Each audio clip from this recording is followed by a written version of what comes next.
Under the influence of various strains of postmodernism, many now also insist that morality is relative. And since morality is relative, such people often add, we should withhold criticism of those who don't share our values. For example, we in the West may believe in various human rights, but that's just our value system. It's not grounded in any form of objectivity. Relativism, or at least the most disturbing kind of relativism, identifies true with seems true to us, or defines true as true in a perspective, or true in a particular language.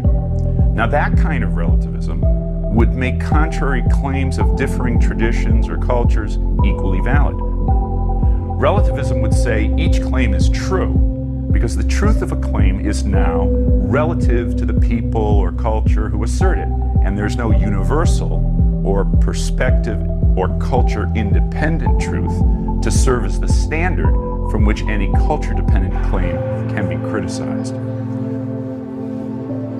Not only would this throw realism out, it would also mean anyone or any group with power can claim that their view is as true as any other. In effect, anything goes.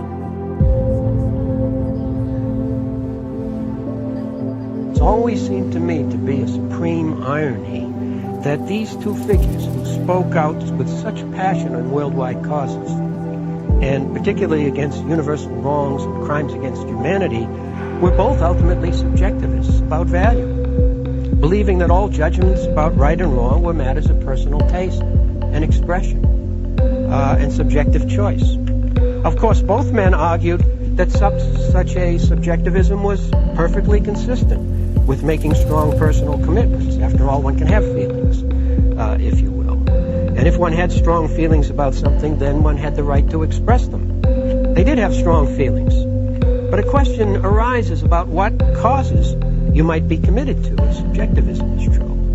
Russell himself frankly admitted if someone disagreed with him and felt differently, say a committed Nazi or a Stalinist, he had no principled argument to show that he was right and they were wrong, because there was no objective right or wrong about the matter at all. And Sartre comes to similar conclusions about ultimate existential choices, arguing that for such choices, we make the thing right by choosing it. It's not the other way around.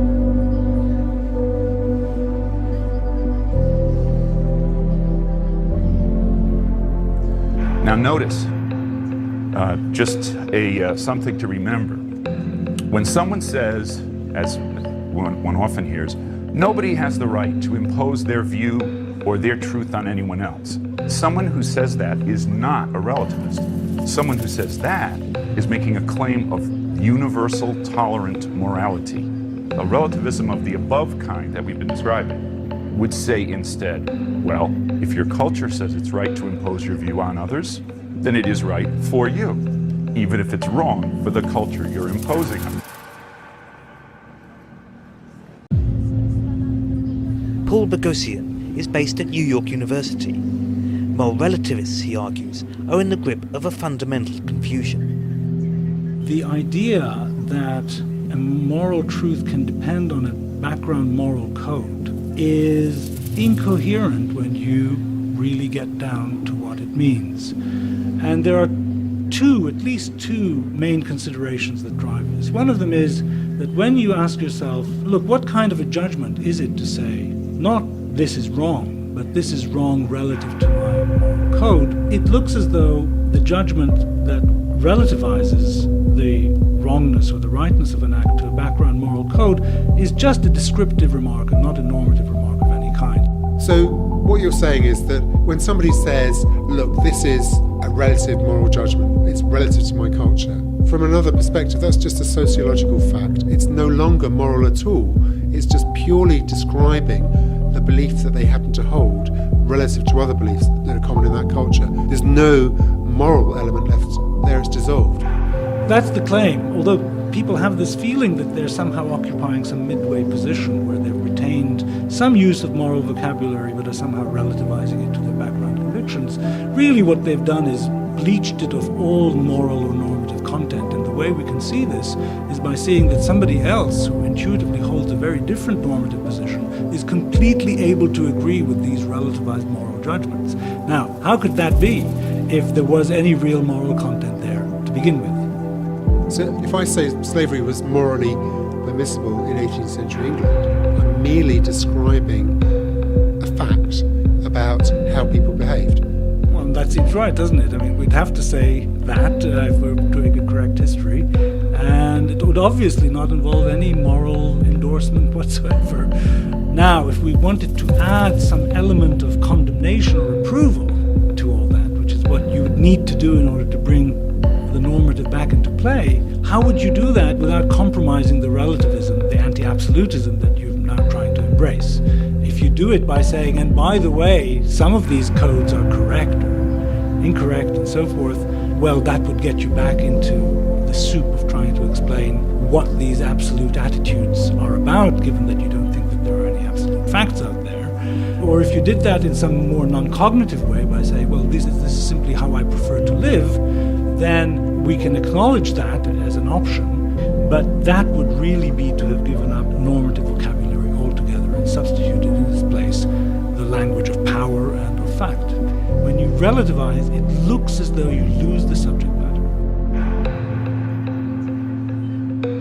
If the modern project of the Enlightenment sought to justify realism from purely rational grounds that abstracted from all cultural and traditional resources, and if that has failed, in other words, if Descartes, Locke, Kant, and others tried to ground and prove the existence of knowledge independent of accidental factors like where you were born, what your cultural tradition is.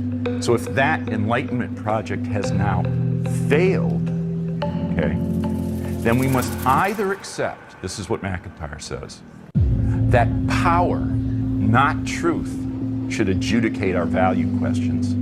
And he labels that with the name of Nietzsche. That's Nietzsche's notion of the will to power. Or we have to go back to a different kind of rationality, the rationality of the ancients and the medievals. In other words, what MacIntyre says very straightforwardly is, if the Enlightenment project of modernity has run into a dead end, then the only options are Nietzsche or Aristotle.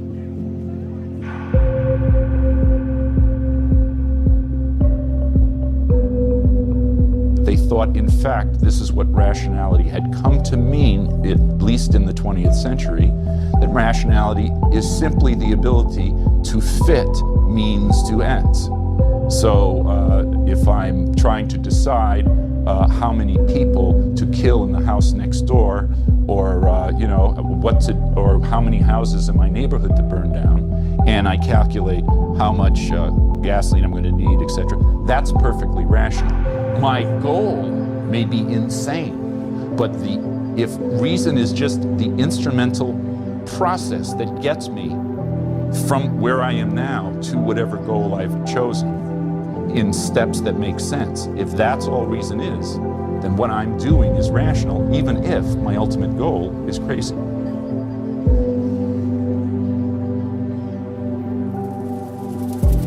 So if we reinterpret ethics so that it becomes an expression of emotions, it turns out we don't have any ethical disagreements anymore.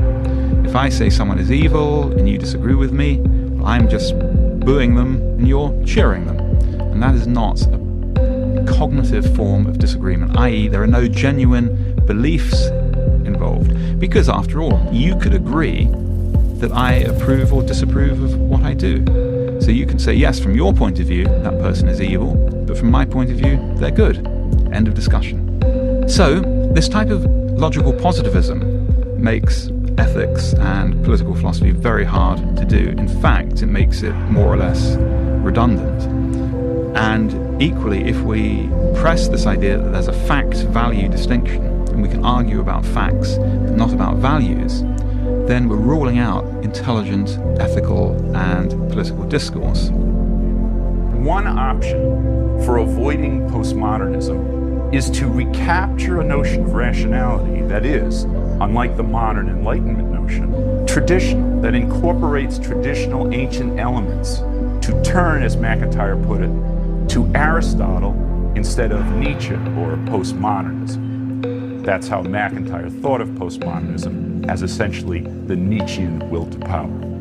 There are other philosophers who believed the Enlightenment conception can be retained if reconceived and without falling into postmodernism. It's interesting that these thinkers converge on pragmatism. We've already seen Rorty take pragmatism as the ultimate form of postmodernism, really an end to philosophy's search for truth altogether. That's how Rorty interprets it. But a number of thinkers have found in pragmatism and its attendant naturalism a means of justifying a chastened, pragmatic realism, a realism which holds that our knowledge is perspectival and dependent on human activity, hence pragmatic, yet nevertheless grasps realities that obtain independent of the mind, and do this all without foundationalism.